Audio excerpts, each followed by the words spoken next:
क्या हुआ, कब हुआ, क्यों हुआ, कैसे हुआ। दिन भर आप ऐसी 100 बात सुनते हैं, लेकिन 100 बात की एक बात यह है कि सवाल उछालने से जिम्मेदारी खत्म नहीं होती। जब घड़ी इशारा करे 9 बजे रात का,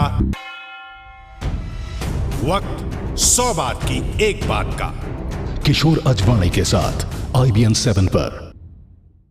नमस्कार, मैं हूं नवजोत और देश दिन भर में आपका स्वागत है। शुरुआत अभी तक की बड़ी खबर से करेंगे। बताएं कि नवी मुंबई के उरण इलाके में सेना की वर्दी में 4 संदिग्ध देखे गए हैं। ये जानकारी मिल रही है कि कई स्कूल के छात्रों ने पुलिस को ये जानकारी दी है और सेना की वर्दी में 4 संदिग्ध लोग कंधों पर कुछ लादे हुए घूम रहे थे।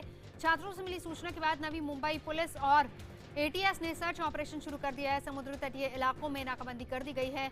गाड़ियों की चेकिंग की जा रही है। हेलीकॉप्टर्स भी सर्च ऑपरेशन में लगे हुए हैं। नेवी और कोस्ट गार्ड को भी अलर्ट कर दिया गया है, यानी कि जमीन से लेकर आसमान तक हर वक्त चौकसी बढ़ा दी गई है। नवी मुंबई पुलिस ने हेल्पलाइन नंबर्स भी जारी किए हैं, जो आप अपनी टीवी स्क्रीन पर देख सकते हैं। नंबर्स हम भी आपको बता देते हैं।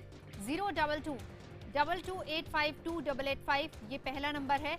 022-22856817 दूसरा नंबर है।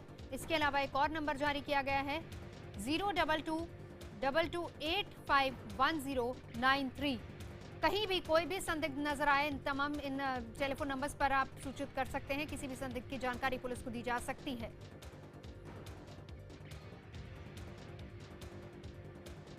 तो संदिग्धों के देखे जाने के बाद पैदा हुए ताजा हालात पर हमारे संवाददाता दिनेश मौर्य की रिपोर्ट देखिए।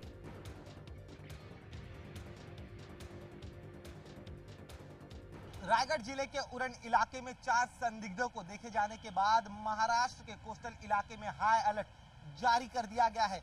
इस वक्त हमें मुंबई के सबसे पॉश VIP इलाके की तरफ जाने वाले चेकिंग पॉइंट पर, जहां पर पुलिस का बंदोबस्त बढ़ा दिया गया है। ये सड़क मलबार हिल की तरफ जाती है और यहाँ पर आप देख सकते हैं किस तरह से पुलिस का बंदोबस्त जो है वो बढ़ा दिया गया है। हथियारों के साथ पुलिस यहाँ पर मौजूद है और आने जाने वाली सभी यहाँ से जो गाड़ियाँ गुजर रही है उनमें से संदिग्ध गाड़ियों की चेकिंग की जा रही है। आपको मैं बता दूं कि आज सुबह करीब 6:30 बजे के दरमियान स्कूल जाने वाले कुछ छात्रों ने 4 लोगों को देखा था जो संदिग्ध अवस्था में थे।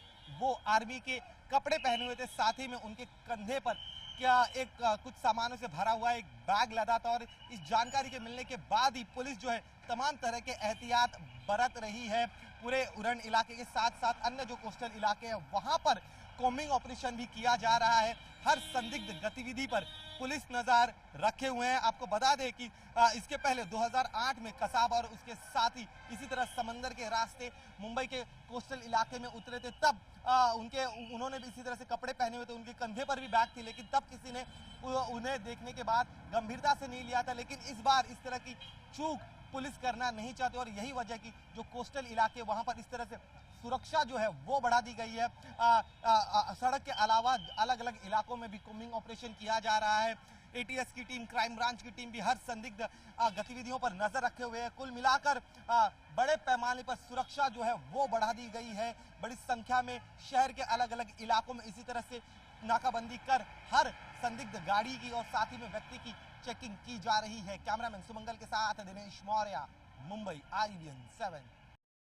और साथ ही साथ यहाँ पर यह भी बताएं कि एहतियातन मुंबई एयरपोर्ट पर भी सुरक्षा काफी बढ़ा दी गई है। हमारे संवाददाता मोहम्मद तारिक बता रहे हैं वहां का हाल। नवी मुंबई में उरण में 4 संदिग्ध आरोपियों को देखने के बाद पूरे मुंबई को हाई अलर्ट कर दिया गया है। अभी हम छत्रपति शिवाजी टर्मिनल के बाहर हैं, जहां पे पुलिस का बंदोबस्त खासा कड़क कर दिया गया है। हर गाड़ियों को बगैर चेकिंग के छोड़ा नहीं जा रहा है। ये जो रास्ता है आप देख सकते हैं छत्रपति शिवाजी टर्मिनल की तरफ जाता है। हर गाड़ियों की चेकिंग की जा रही है। पुलिस का बंदोबस्त सख्त किया गया है और यही हर इलाके में देखा जा सकता है। हाजी अली, सिद्धिविनायक, मुंबई के बड़े बड़े इलाकों में हर नाकाबंदी की जा चुकी है। हर गाड़ी, हर टैक्सी को बगैर चेक किए हुए नहीं छोड़ा जा रहा है। यहाँ तक कि नेवी की गाड़ियाँ, नेवी की फायर ब्रिगेड, हर गाड़ियों को चेक किया जा रहा है। टैक्सियों को चेक किया जा रहा है। बगैर चेक किए हुए गाड़ियों को नहीं छोड़ा जा रहा है। कैमरामैन मयूर के साथ मोहम्मद तारिक, मुंबई, IBN 7। मोहम्मद तारिक हमारे संवाददाता एयरपोर्ट में किस तरह के हालात है बता रहे थे। मोबाइल के जरिए उन्होंने ये पूरा भेजी है, वहां की तस्वीरें, किस तरीके से चेकिंग वहां पर हो रही है। चलते सीधे दिनेश मौर्य हमारे साथ मौजूद है। दिनेश, जानना आपसे ये चाहेंगे कि फिलहाल ताजा स्थिति वहां की क्या है, और साथ ही साथ ये बताएं कि कुछ इसी तरह के रास्ते से कसाब भी आया था, तब किसी ने इतना सीरियसली नहीं लिया था, लेकिन अब वहां पर हर कोई अलर्ट है, बच्चे तक अलर्ट है, और उन्हीं की जानकारी के बाद इतना बड़ा ऑपरेशन शुरू हुआ है। जी बिल्कुल, देखिए जिस जगह पर इन संदिग्धों को देखे जाने की जानकारी इन छात्रों ने दी है, उसके बाद आसपास के करीब 50 किलोमीटर के इलाके में ये पूरा सर्च ऑपरेशन किया जा रहा है। साथ ही में वो एक टूरिस्ट इलाका होने की वजह से आसपास के जो होटल्स है वहाँ पे भी कॉम्बिंग ऑपरेशन किया जा रहा है। नेवी, कोस्ट गार्ड के अलावा जो स्थानीय नवी मुंबई पुलिस है वो भी अपनी तरफ से इस पूरे घटनाक्रम को वेरीफाई करी, और साथ ही में जिन छात्रों ने इन संदिग्धों को देखने की बात की है उनके बयान दर्ज कर उनसे जानकारी लेकर इन संदिग्धों के स्केच बनाने की भी प्रक्रिया शुरू हो चुकी है। तो इससे आप अंदाजा लगा सकते किस तरह की गतिविधियां वहां हो रही है। लेकिन चूंकि वो समुद्री इलाका है तो ऐसे में इन संदिग्धों के समंदर के रास्ते कई अन्य भाग कर जाने की भी संभावना है बहुत ज्यादा, और इसी की वजह से मुंबई में कई जगहों पर जो इलाके हैं वहां पर सुरक्षा बढ़ा दी गई। इसके अलावा जो अन्य कोस्टल इलाके, कोंकण का जो पूरा बेल्ट है वहां पर भी बड़े पैमाने पर सुरक्षा बढ़ा दी गई है। जो मछुआरे हैं उन्हें भी अलर्ट पर रहने के लिए कहा गया, और साथ ही में जो आसपास के स्थानीय लोग हैं उन सभी से पूछताछ की जा रही है कि सुबह के वक्त उन्होंने क्या इस तरह से आर्मी के कपड़े पहने हुए कुछ लोगों को देखा, क्या उनके कंधे पर किसी तरह की संदिग्ध बैग थी। तो ऐसी तमाम जानकारियां जुटाने की कोशिश जो है वो एजेंसियां कर रही है। और गंभीरता की बात करें तो 2008 में भी इसी तरह से कसाब अपने साथियों के साथ मुंबई के बधवार पार्क के पास इस तरह से वो आया था, लेकिन तब किसी ने भी गंभीरता से नहीं ली थी। लेकिन आज जब ये जानकारी मिली तब काफी ज्यादा गंभीरता मुंबई पुलिस बरत रही है और महाराष्ट्र पुलिस बरत रही है। जी बिल्कुल, हमारे साथ दिनेश आप रहिए, हमारे साथ इस वक्त रक्षा विशेषज्ञ मेजर जनरल रिटायर्ड पीके सहगल साहब भी मौजूद हैं स्टूडियो में। सहगल साहब, मैं आपसे जानना चाहूंगी, सबसे पहले तो उरी हमले के बाद जिस तरीके से अब घुसपैठ की कोशिशें रुकी नहीं है, हालांकि हमारे जवान नाकाम कर रहे हैं, चाहे वो श्रीनगर का बॉर्डर एरिया हो, लेकिन यहाँ पर मुंबई में अगर इस तरह के संदिग्धों को देखा जाता है तो साफ है कि घुसपैठ हर तरफ से पाकिस्तान की तरफ से जारी है। बिल्कुल सही कह रहे हैं। पाकिस्तान की हर प्रकार से कोशिश है कि हिंदुस्तान के ऊपर ज़्यादा से ज़्यादा नुकसान पहुंचाया जाए, जान का और माल का। This is war by other means. पहले वो प्रॉक्सी वॉर कर रहे थे, उससे पहले वो क्रॉस बॉर्डर फायरिंग करते थे, वहाँ उनको सफलता नहीं मिली। फिर उसको उन्होंने जो घुसपैठ करने की कोशिश की उसमें भी इतनी सफलता नहीं मिली। फिर उन्होंने हमारे यहाँ बहुत बड़े पैमाने पर हमारे युवकों को ड्रग एडिक्शन के माध्यम से बर्बाद किया। फिर बहुत बड़े पैमाने पर हमारे इकोनॉमी को बर्बाद करने की कोशिश की bye pushing in fake currency in India. इनमें भी पाकिस्तान को उस माफिक की सफलता नहीं मिली जिस माफिक की सफलता वो चाहता था। अभी वो ऐसी कार्रवाई कर रहा है जिसके माध्यम से वो चाहता है कि कुछ स्पेक्टेकुलर चीज़ की जाए जब तक ये यूएन जनरल असेंबली की मीट हो रही है। बिल्कुल। और उसी का ये साजिश है जो आपका उरी में हुआ। मुंबई में उसने ऐसी जगह चुनी है कि मुंबई जो है हिंदुस्तान का कमर्शियल और एंटरटेनमेंट हब है। जिस जगह में ये 4 लोग पाए गए वो नेवी का अहम बेस है। हाँ। और बच्चों ने जो सुना वो बच्चे कह रहे थे, वो बातचीत कर रहे थे ओएनजीसी की और स्कूल की। ये दोनों ऐसे टारगेट्स हैं जिनको अगर हमला किया जाए तो बहुत बड़े पैमाने पर इंटरनेशनल हेडलाइंस और पे ऑफ्स उपलब्ध होंगे। बिल्कुल। और इसी की वजह से वो यहाँ पर आए हुए हैं। जाहिर सी बात है, 2 ठिकाने आपने बताया, जिस तरीके से बच्चों ने भी बताया कि ओएनजीसी और स्कूल्स की बात कर रहे थे। आपसे जानना चाहूंगी दिनेश, अभी फिलहाल कॉम्बिंग ऑपरेशन जारी है, क्या लग रहा है कब तक ये जारी रहेगा और कितने बड़े पैमाने पर हो रहा है वहां पर?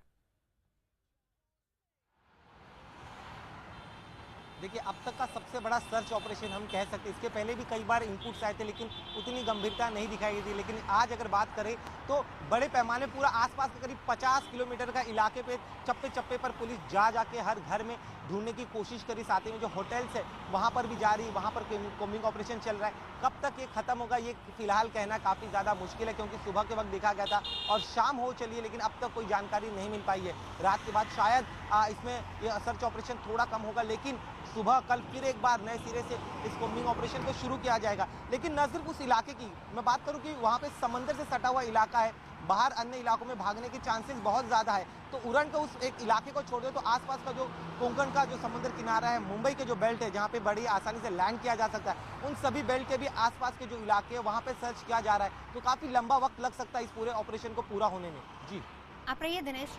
मेजर जनरल सहगल, आपसे जानना चाहूंगी, नवाज शरीफ ने भी जो यूएन में कहा, एक चीज साफ है कि सीधे तौर पर यह बताने की कोशिश की कि हम तो खुद आतंकवादी पीड़ित हैं, यानी कि विक्टिम कार्ड प्ले करने की कोशिश की, और दूसरा ये उन लोगों को दुनिया की नजर में एक हीरो दिखाने की कोशिश की जो कि हर कोई जानता है कि वो आतंकवादी है, लेकिन पाकिस्तान ये मानने को तैयार नहीं, ना ये मानने को तैयार कि उसकी जमीन को आतंकवादी किस तरीके से इस्तेमाल कर रहा है, और ना ही ये मानने को तैयार है कि पाकिस्तान अपनी जमीन का गलत इस्तेमाल करता है भारत के लिए।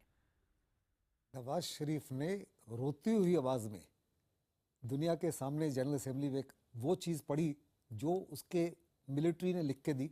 मिलिट्री के साथ साथ आईएसआई थे और यहाँ तक कि हाफिज सईद द्वारा लिखा गया पत्र उन्होंने वहाँ पढ़ा। उनकी बॉडी लैंग्वेज साफ तौर पे नजर आती थी कि वो खुद उसमें विश्वास नहीं करते और बिलीव नहीं करते। उन्होंने कहा कि इस समय दुनिया में सबसे ज्यादा जो पीड़ित देश है पाकिस्तान खुद है, और इशारा किया कि पाकिस्तान के अंदर जिस माफिक आतंकवादी हमले हो रहे हैं, चाहे वो बलूचिस्तान में हो या पीओके में हो, पंजाब में, सिंध में, इसके पीछे कोई भारी ताकत है। जबकि पाकिस्तान खुद जानता है, पाकिस्तान का आवाम जानता है, उनका मीडिया जानता है, उनकी जुडिशरी जानता है कि पाकिस्तान का दुश्मन जो है पाकिस्तान खुद है। दुनिया में इस समय 12 जो सबसे खूंखार टेररिस्ट ऑर्गेनाइजेशन है उसमें से 7 पाकिस्तान के अंदर है। वो जो उनमें से 6 हैं जो हिंदुस्तान के खिलाफ, बांग्लादेश के खिलाफ, अफगानिस्तान के साथ खिलाफ कार्रवाई करते हैं, उनको बोलते हैं गुड टेररिस्ट। और जो पाकिस्तान के खिलाफ कार्रवाई कर रहे हैं, तहरीके तालिबान पाकिस्तान, वो उनके लिए बैड टेररिस्ट हैं। ये सारे के सारे जो टेररिस्ट हैं जिनको वो कहते हैं कि नॉन स्टेट एक्टर्स हैं जी, ये वास्तव में पाकिस्तान की आईएसआई इनको सिलेक्ट करती है, इनको ट्रेन करती है, इनको इक्विप करती है, इनको हर प्रकार की सुविधा देती है, हर प्रकार का लॉजिस्टिक सपोर्ट देती है। यहाँ तक कि जैसे मुंबई में आए हैं उनको लॉजिस्टिक सपोर्ट और स्लीपर सेल्स और मॉड्यूल्स के द्वारा वो सब वही करते हैं। मैं सहगल साहब आपके पास आऊंगी। इस वक्त हमारे साथ डी शिवानंदन जी मौजूद हैं, ये पूर्व डीजीपी हैं मुंबई के। शिवानंदन जी, मैं आपसे जानना चाहूंगी, बड़ी खबर जो आ रही है कि संदिग्धों को देखा गया और उसके बाद एक बड़ा सर्च ऑपरेशन चल रहा है, क्या आशंका जताई जा सकती है कि कहां पर ये संदिग्ध हो सकते हैं? हालांकि एक बड़ा ऑपरेशन भी चलाया जा रहा है और टारगेट अगर देखा जाए तो ओएनजीसी और स्कूल बताया जा रहा है। ये पहले भी ऐसा न्यूज हमें बहुत टाइम आ चुका था। मैं भी additional director general of police intelligence in charge था 2008-2009 में। यही उरण से ऐसा ही किसी ने साइट किया था, कमांडोज उतरे हैं, चले गए हैं एंड ऑल दैट, बट ऐसा ही बड़ा लेवल पे by involving lot of police officers जी। hidden situation like this, many times this kind of a cover, this kind of a false information puts the police on tenterhooks, and police also, without missing any opportunity, they do the entire search operation. So this time also the Maharashtra police is doing it, and I wish them success. And our own people also give most of the times false information to put the police on the alert.